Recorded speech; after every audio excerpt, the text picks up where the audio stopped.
Olá, seja novamente bem-vindo a mais um programa Raízes da Fé da nossa querida Constante TV. Uma bênção para você. Nossa caminhada é em cima da história da igreja e nós temos visto como a igreja tem passado por fases e uma delas vimos na semana passada, a fase em que agora no cenário mundial da época, no Império do Ocidente, Império Romano do Ocidente, o imperador Constantino, que se dizia cristão. Não apenas o Império do Ocidente, mas o Império Romano como um todo. Toda a bacia do Mediterrâneo, Constantino se tornou senhor. O último impedimento para Constantino se tornar senhor, Augusto, pleno, total, único do Império Romano, foi vencer Licínio. Licínio era o outro Augusto, que comandava o Império do Oriente. Quando ele venceu, entrou em guerra contra Licínio, ele, portanto, se tornou imperador pleno do Império Romano, é o que estamos vendo.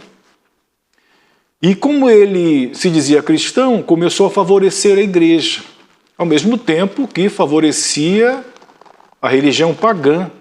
Como visto na semana passada, ele era um político. E ele não desfavorecia os demais deuses. Para ele, era possível conviver, era a teologia dele. Ele se via bispo dos bispos, sumo sacerdote das religiões pagãs e bispo dos bispos, isto é, chefe da igreja, isto é, ele era chefe da religião, ou das religiões que o Império Romano tinha na época. Vimos como era complicada a teologia de Constantino, seu politeísmo, né? A falta de submissão pastoral da igreja, o fato de ele ser submetido ao batismo apenas perto do fim da sua vida e, quando morto, foi divinizado pelo Império Romano. Os 3 filhos de Constantino concordaram com isso, então ele se tornou mais um deus romano, mesmo que em vida tivesse se intitulado cristão. Começou a favorecer a igreja e vimos que algumas atitudes políticas dele, né, algumas medidas religiosas na área política, de, por exemplo, bancar as viagens dos bispos, que eram pastores da época, para sínodos, para concílios, isto é, ao custo do Estado. O Estado bancava agora, como também ele bancava os templos pagãos, não é só a igreja. Ele bancava o culto pagão, construindo, inclusive, templos pagãos. Esse era Constantino. Devolveu o patrimônio para a igreja, empregou muitos cristãos na hierarquia estatal e considerava o Sol Invictus, que era um deus supremo, adorado por seu pai e muito antes por um dos imperadores, a Jesus Cristo.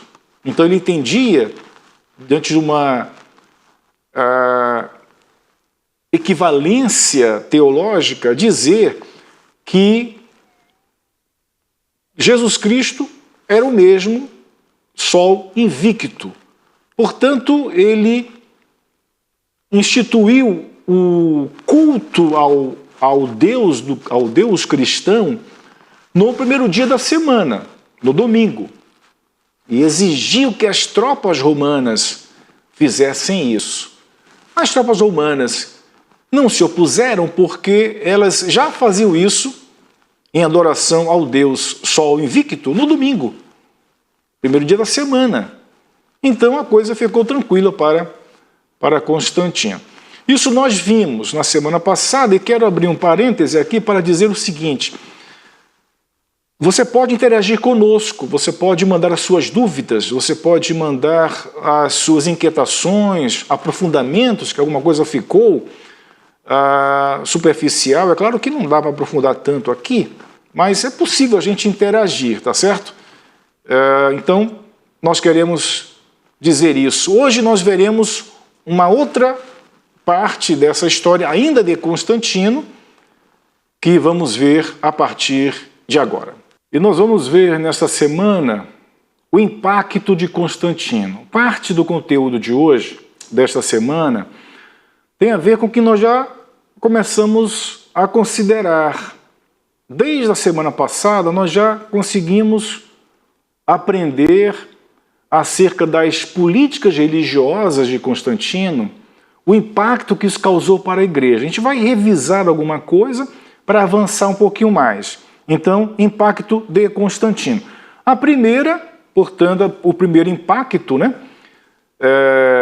que já foi dito, inclusive, a primeira atitude de Constantino foi finalizar as perseguições.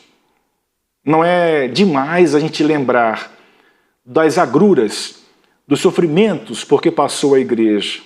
E de repente, questão de anos, poucos anos, talvez meses, entre entre o fim da perseguição e o começo da paz, separam a igreja perseguida, sofrida, mutilada, com olhos vazados, esquelética, dos trabalhos forçados nas pedreiras, para uma igreja que agora podia colocar uma placa, como nós fazemos hoje, né? Eles não colocavam placa na época, estou só dizendo para você entender. Agora uma placa, igreja evangélica.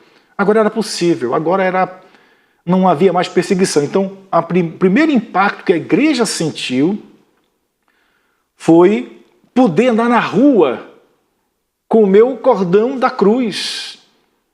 Poder gritar, irmão fulano. Poder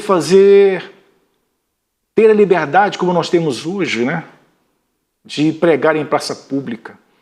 Porque agora o cristianismo deixou de ser uma relíquia ilícita para ser uma relíquia lícita, isto é, uma religião permitida pelo Estado romano. Primeiro impacto de Constantino foi grande, portanto, o fim das perseguições. O segundo impacto de Constantino é o que nós, especialmente batistas, nós temos muito claro em nossos princípios, que é a separação entre igreja e Estado.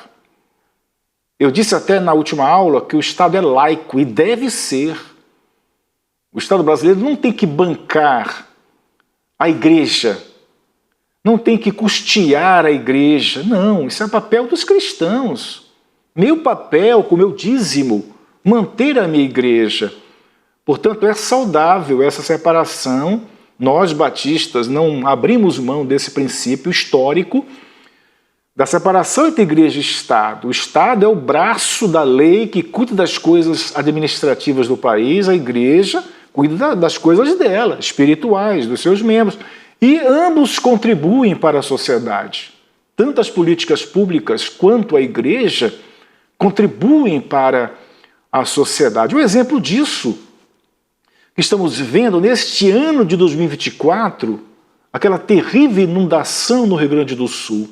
Nós, batistas, estamos lá, com a Junta de Missões Nacionais, com missionários que estão lá trabalhando, entregando donativos, ajudando o povo sofrido. A igreja contribui para a sociedade. Um exemplo que estamos vendo hoje, não só a Igreja Batista, né? Muitas igrejas e entidades e outros estados estão ajudando o Rio Grande do Sul, nosso querido povo ali do sul do Brasil, que vai vencer este momento terrível porque vai ser reconstruído e vamos voltar a ter paz ali no sul do Brasil. Nessa época de Constantino teve um impacto inverso, porque agora ao invés de separação, é união. União entre a igreja e o Estado imperial. Por isso que nós vimos na aula passada que Constantino se via como bispo dos bispos. Ele era chefe da igreja. E também se via como o sumo sacerdote do paganismo. Ele era o chefe do paganismo, isto é, ninguém estava acima dele, nem na área política, nem na área religiosa. Então, o impacto é grande nisso aqui. A união entre a igreja e o Estado imperial. O Estado manda na igreja. O Estado exila, a gente vai ver isso. O Estado exilou muitos bispos. O Estado perseguiu bispos da igreja. O Estado comandava os bispos, isto é uma coisa, para nós hoje, no século XXI, especialmente batistas, nós não consideramos uma coisa boa para a igreja, essa interferência estatal, como também a igreja não pode interferir na área política. Deve orar pelos governantes, essa é a orientação de Paulo. Devemos orar pelos governantes, seja quem for, de qual partido for, nossa realidade brasileira, e contribuir com ações sociais de misericórdia para com o próximo. Mas o primeiro impacto foi o fim da perseguição. O segundo impacto é a união entre a igreja e o Estado. Agora, antes, poucos meses ou poucos anos atrás, era um povo rejeitado pelo Estado, lembra? Lembra das palavras de Tácito, das palavras do Bitinho, o jovem? Os escritores romanos relataram essa indisposição do Estado para com os cristãos. Eram tidos como gente miserável, traidora.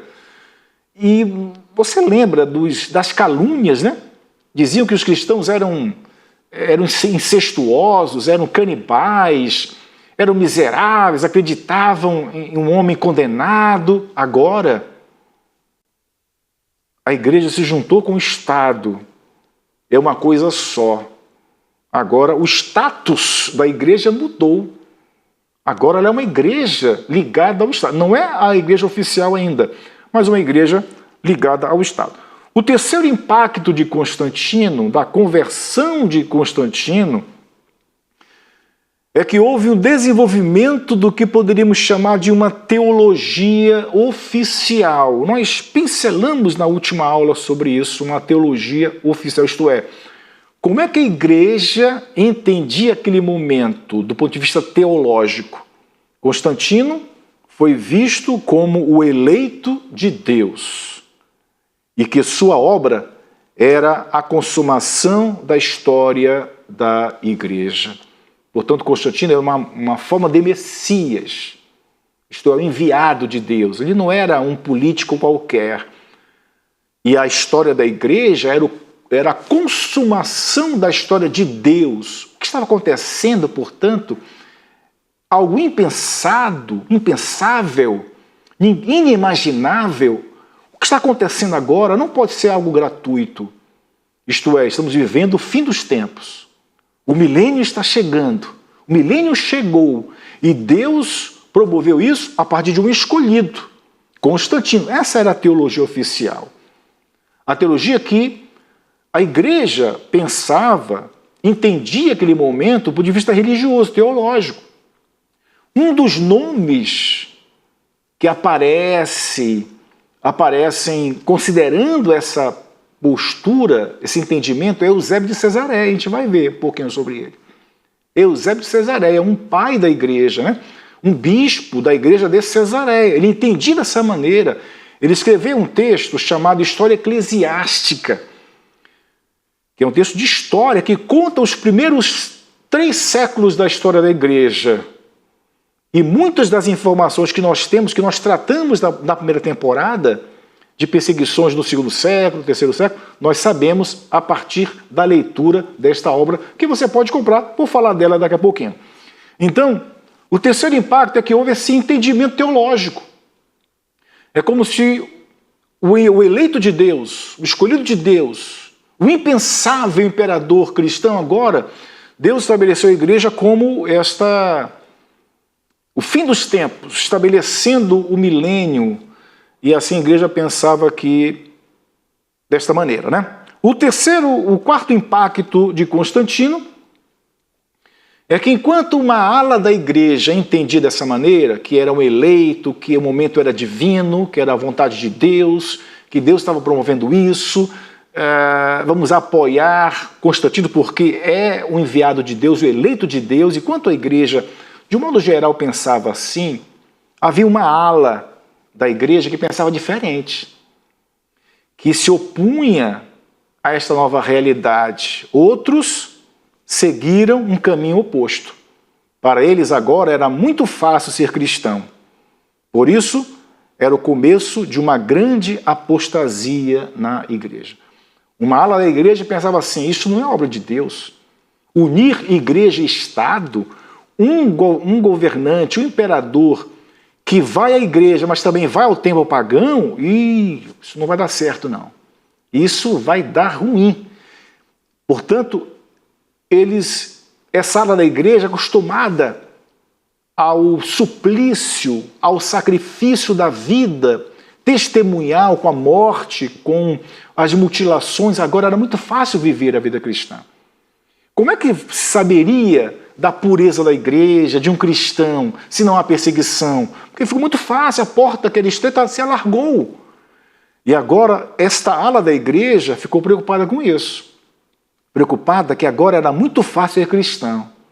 E por isso, o começo de uma apostasia da igreja. Então veja só que a época de Constantino, o surgimento dele causou muitos impactos na igreja, muitas reações na igreja, né? Vamos ver o próximo impacto, o impacto 5. Os descontentes com os novos rumos da igreja se retiraram para os desertos da Síria e do Egito, onde se dedicavam à vida monástica. Aqui começa o chamado monasticismo, desta feita, monasticismo oriental. A gente vai ver, ainda nesta temporada, nesta segunda temporada, o monasticismo ocidental, isto é, os monges que nós conhecemos, nós fomos colonizados, e a nossa herança é ocidental. Tanto é que quando a gente estuda o Império Romano, a gente só pensa em Roma, mas havia Império Romano em Constantinopla e na área oriental do Império. Roma caiu no século V, o Império Ocidental, mas o Império Oriental continuou de pé até o século XV, quando foi invadido pelos turcos otomanos. Isso é uma história lá para frente, né?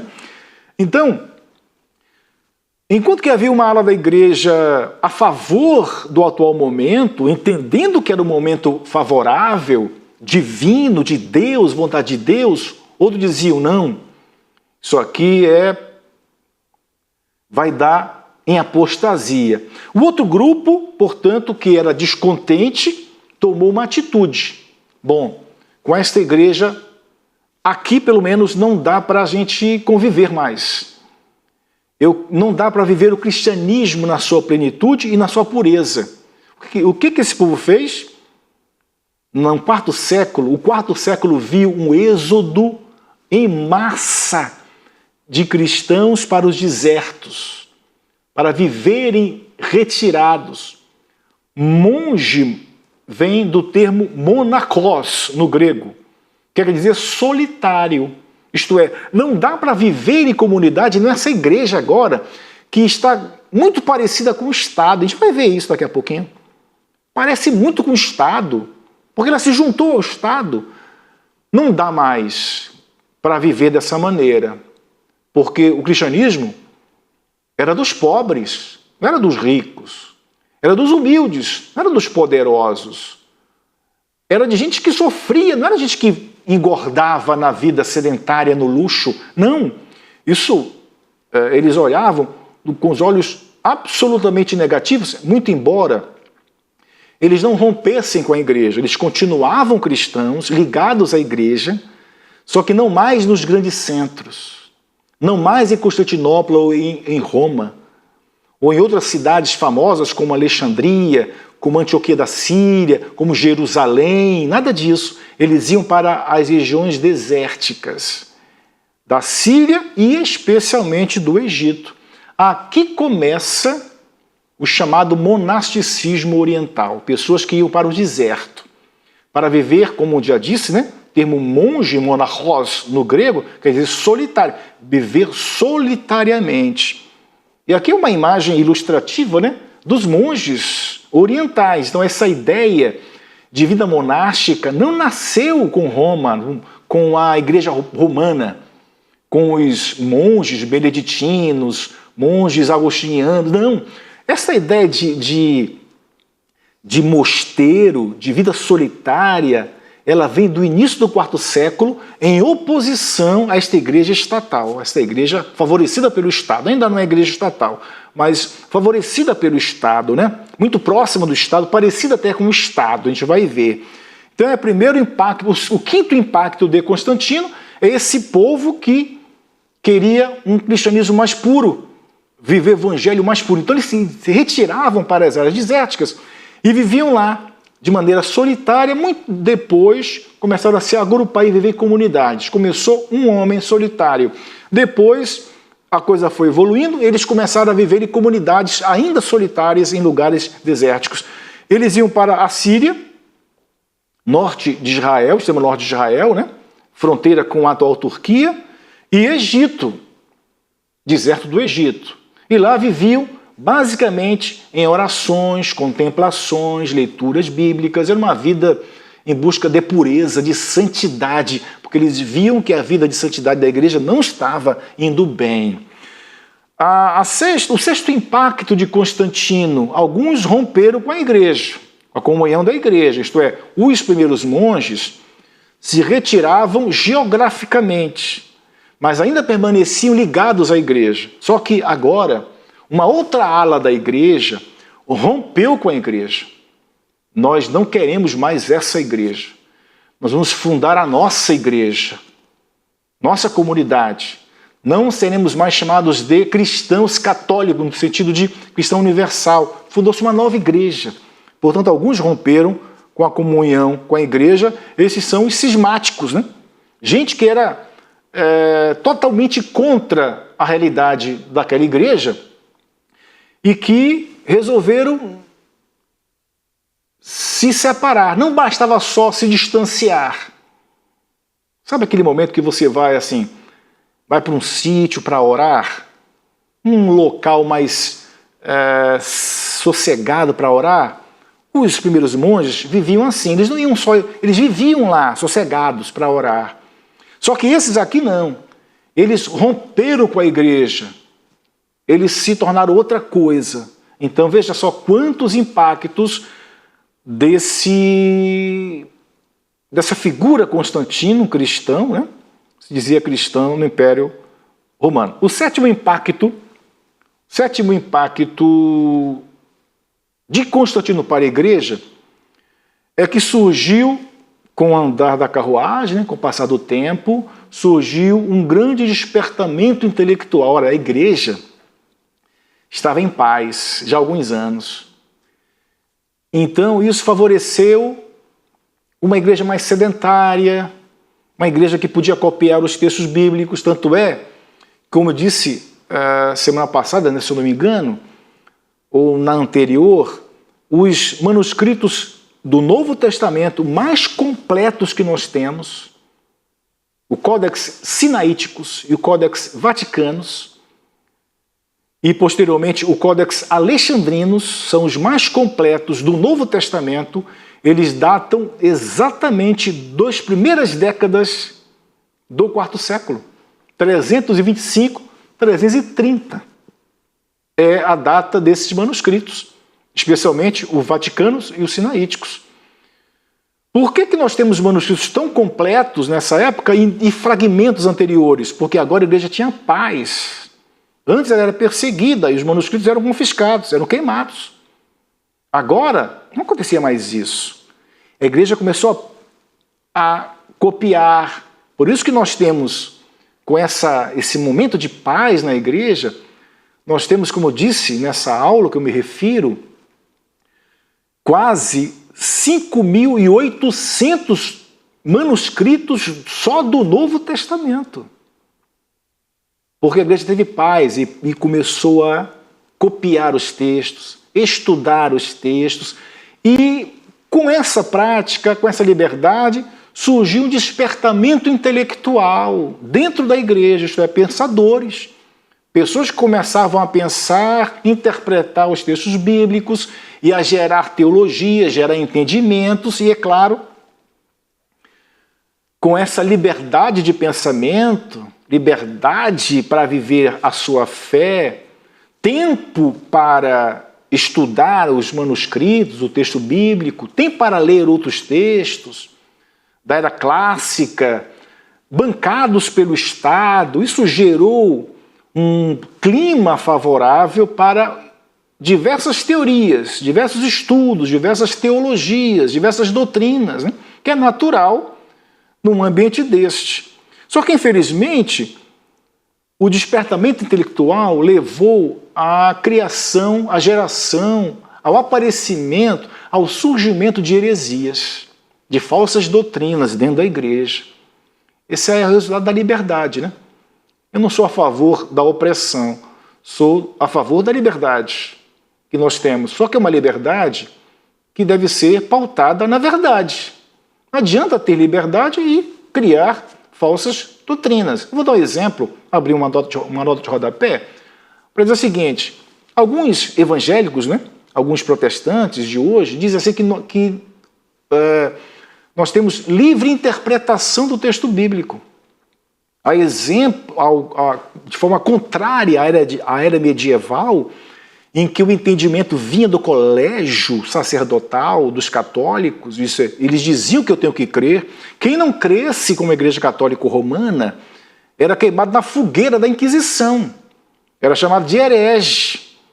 Com a reforma para cá, houve essa liberdade de leitura do texto bíblico na língua nacional, de muitas línguas nacionais, como inglês, como alemão, etc., e a liberdade de cada um ler o seu texto e cada igreja desenvolver a sua teologia. Isso é saudável. Só que tem que ser um desenvolvimento pautado na palavra, né? Na escritura, na verdade. Então, é um engodo, é um engano dizer que, em face dessa liberdade que nós temos hoje, desde a reforma para cá, que nós temos livre interpretação da Bíblia. Todos são livres para interpretar como quiser. Não é verdade isto. Isto não é verdade. O que nós temos de liberdade é livre exame da Escritura. Isto é, eu tenho liberdade para ler a Bíblia, isto é, examiná-la assim que eu quiser e quando eu quiser. O livre exame é legítimo, mas a livre interpretação eu não posso interpretar do meu jeito. Eu não posso interpretar que Jesus não era humano, porque ele sofreu, mas ele era Deus. Não é assim que alguns dizem? Não dá para, pastor, não dá para aceitar que Jesus, eu estou sofrendo, o Senhor diz que Jesus sofreu também igual a mim, como ser humano, então eu tenho que suportar, mas Jesus era Deus. Eu sou ser humano, então veja só que a gente separa a divindade e a humanidade de Jesus Cristo, né? Cometemos uma heresia quando falamos isso. Não, mas está certo, Jesus chorou, teve sede, teve cansaço, mas ele era Deus. Eu cometo uma heresia. Nesse clima de liberdade, de livre exame, eu não tenho liberdade para livre interpretação. Eu não posso interpretar Jesus dessa maneira. Como é que a Escritura traz Jesus divino e humano? Acabou-se. Não posso interpretar de outra maneira. Só que nessa época, nesse sétimo impacto, as pessoas se julgavam livres para gerar doutrinas, multiplicar as teologias, e com isso veio as heresias. Criação de falsas doutrinas. E a principal delas foi o arianismo. Arianismo. Em poucas palavras, a gente vai aprofundar um pouquinho mais para frente. Em poucas palavras, o que é o arianismo? É dizer assim, Jesus aqui, ó, Jesus e Deus. Deus é divino, é eterno, é incriado, sempre existiu, mas Jesus não, ele foi criado, é a primeira criação de Deus. Portanto, ele é pré-existente sim, mas ele não é Deus como este aqui. Ele é um ser criado, é a primeira criação. É poderoso sim, mas ele não é eterno como Deus. Este era o arianismo. Você sabe que tem arianos hoje? As testemunhas de Jeová, elas são arianas. Elas acreditam que Jesus é um ser criado, ele não é Deus. E a igreja dizia, não, ele é Deus. Como disse, vamos aprofundar mais à frente, este é o 7º impacto. O 8º impacto de Constantino, a maioria dos cristãos insistia em que sua lealdade final cabia somente a Deus, não ao imperador. Esta foi a atitude dos gigantes da igreja. Gigantes é um louvor humano que se faz a certos nomes, a certos homens, bispos, pastores da igreja, que escreveram, que se opuseram ao império, que preservaram a verdade, que pregaram o evangelho, que não se distanciavam da palavra, que não criaram doutrinas, que preservaram a sã doutrina. Esse é o gigante. Por que são gigantes? Pela produção literária e pela sua postura, até enfrentando imperadores como Atanásio, como Ambrósio de Milão, confrontando o imperador. A gente vai ver mais para frente. Quais são os nomes dos gigantes dessa época do quarto século? Atanásio, os irmãos capadócios, né? 2 irmãos e um amigo, são 3, os 3 capadócios, Ambrósio, como citado, né? Bispo de Milão, na Itália, Jerônimo, o tradutor da Bíblia para o latim, a chamada Vulgata Latina, texto que se consolidou como o texto da Igreja Católica Romana, Agostinho, já na passagem para o 5º século, entre outros. Esses aqui, nessa avalanche de liberdade, de falsas doutrinas, eles se levantaram para defender a ortodoxia, o conservadorismo, a verdade do Evangelho. O nono impacto de Constantino, aqui, ó, o culto cristão. Teve impacto direto desta nova fase da igreja com Constantino no poder. Nós temos o incenso. O incenso que você vê o sacerdote católico, no culto católico romano, ele vem do 4º século. Ele vem com a igreja imperial, cristianismo ligado ao Império Romano, começou a ser usado no 4º século, na época de Constantino, o incenso usado na igreja. Uma próxima inclusão do que não havia, portanto, até então, a presença de coros. E para falar ainda do incenso, é que criou-se uma procissão antes do culto. Então, essa ideia de procissão que a gente vê hoje, ela vem dessa época. Antes do culto, uma procissão. Se fazia isto na vida secular, com os exércitos, para mostrar poderio, etc. Entrar na cidade como vencedores. Agora, a igreja copiou isso e antes dos cultos tinha essa procissão com incensos na igreja. O próximo impacto é a presença do coros. Não havia coros, isto é, coro, né? Coral na igreja. O povo todo cantava. Com a introdução dos coros, isto é, de cantores profissionais, o povo começou a participar menos do culto. Há bem pouco tempo, alguns anos, nossos avós frequentaram uma igreja católica romana assim. Eles entravam calados, saíam mudos, porque a missa era em latim, o padre de costas para o público, de frente para o altar, com o coro, ninguém cantava, só ouvia, não entendia nada, era assim. Começou agora, no 4º século. Com a introdução dos coros, o povo participava menos do culto, só assistia. Por isso que vem esta tendência nossa até hoje, dizer, onde você vai assistir o culto hoje? Ah, eu vou assistir na minha igreja. Assistir? Não, a gente vai cultuar, vai participar. Então a gente participa do culto, dando glória a Deus, aleluia, levantando a mão, cantando, lendo a Bíblia, o povo todo cantando e lendo a Bíblia. Maravilhoso, isso aqui acontece hoje, mas naquela época não. Veja que isso é o nascedouro da igreja católica romana, como nós conhecemos há bem pouco tempo. Hoje já está com certas mudanças. Um próximo impacto no culto cristão é isso aqui, ó, as vestimentas dos ministros. há bem pouco tempo, e ainda no quarto século, com aqueles gigantes da fé, os bispos se vestiam de roupas de monge, roupas simples, às vezes até trapos. Agora, os bispos se vestiam de maneira pomposa, pareciam príncipes e reis.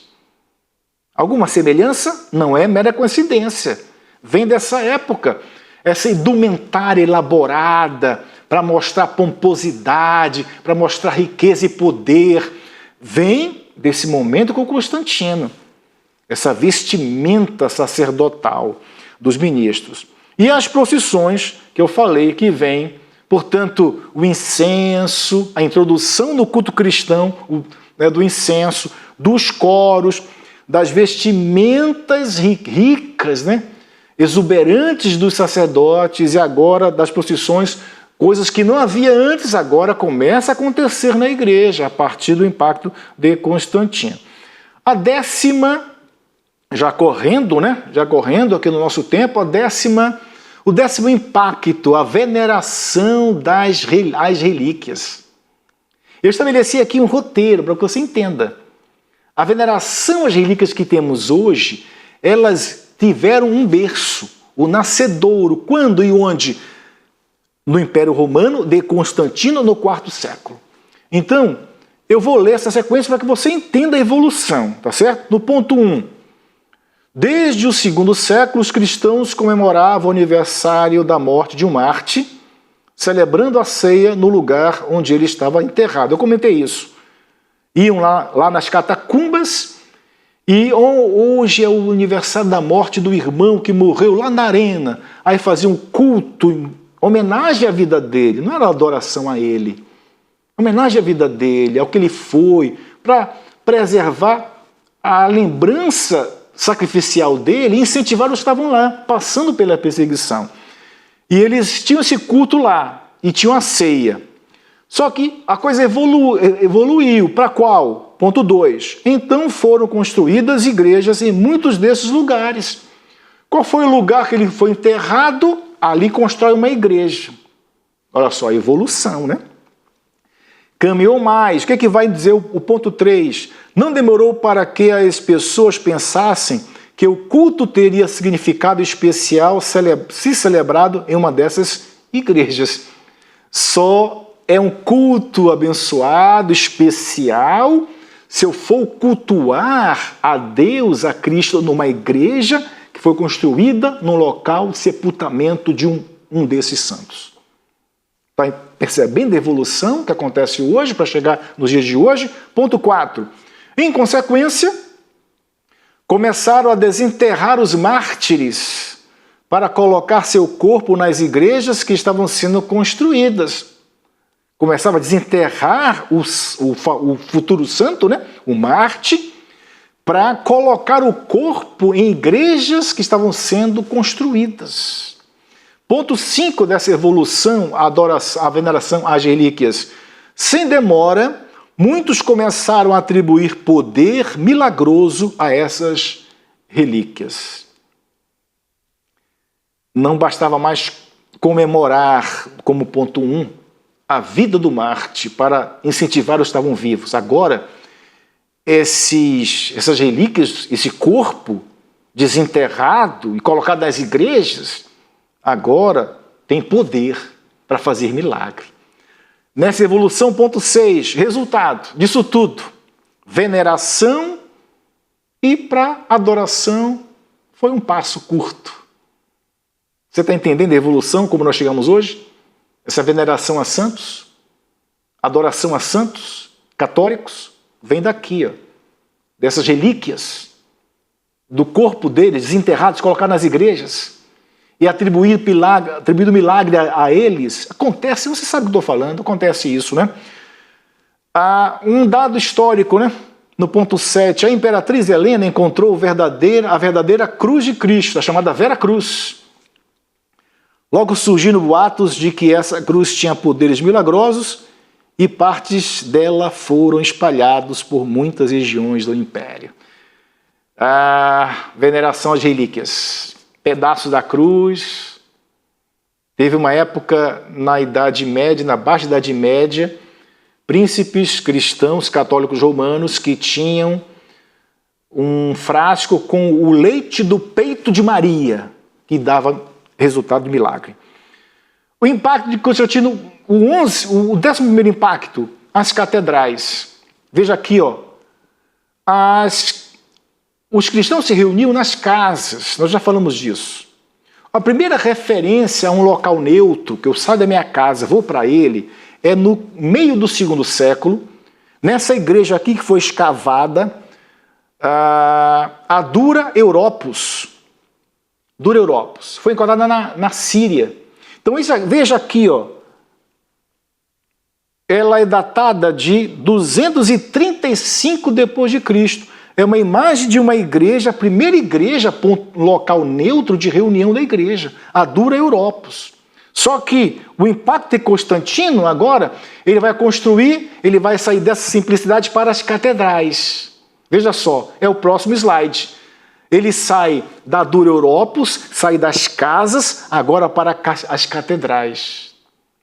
Essa igreja mudou. Essa aqui, por exemplo, é a Santa Irene, que está na Turquia, localizada em Istambul. Ela foi construída no século IV. Uma outra catedral, esta aqui, ó, localizada em Belém, na Palestina, construída no IV século. Que igreja é essa? Foi construída pela mãe de Constantino, por nome Helena. Helena, mãe de Constantino, construiu em Belém, na Terra Santa, a Igreja da Natividade, lugar onde ela atribuiu o nascimento de Jesus Cristo. Por isso, a Igreja da Natividade. Se você for a Israel, você vai visitar essa igreja. Só que Helena não construiu exatamente esta igreja, que ela foi destruída pelas perseguições, pelas guerras. Isso aqui já é uma reconstrução, mas é o mesmo endereço. É a Igreja da Natividade feita, olha só, na época de Constantino, no IV século. Além disso, a Helena também, a mãe de Constantino, construiu a Igreja do Monte das Oliveiras. Aqui é uma imagem atual, né? Dentro da igreja. Não é da época mais recente. E esta aqui, ó, esta igreja do Santo Sepulcro, está lá em Israel. É onde agora Jesus foi sepultado. Então foi feita uma igreja lá.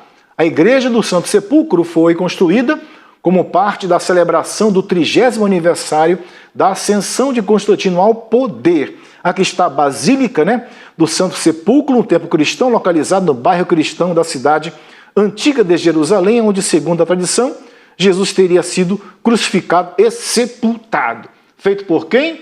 Por Constantino. Investindo nas catedrais. Quero terminar essa aula com uma reflexão.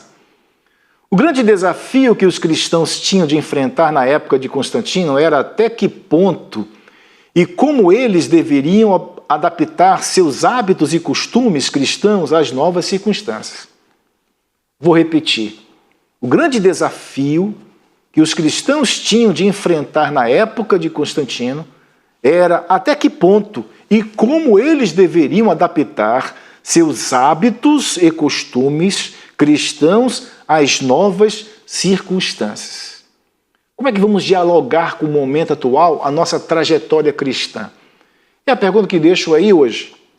Até que ponto temos que nos adaptar às novas formas de viver e de comunicar o Evangelho? Até que ponto? Esse limite não é tão claro. Até que ponto? Eles tinham que resolver isso naquela época. Nós talvez temos que resolver isso aqui. Até que ponto a igreja cristã, para não deixar de ser igreja cristã, mas também para não ficar um extraterrestre e não dialogar com o presente, qual é o limite desta adaptação? Qual é o limite? Por exemplo, esta aqui é uma adaptação.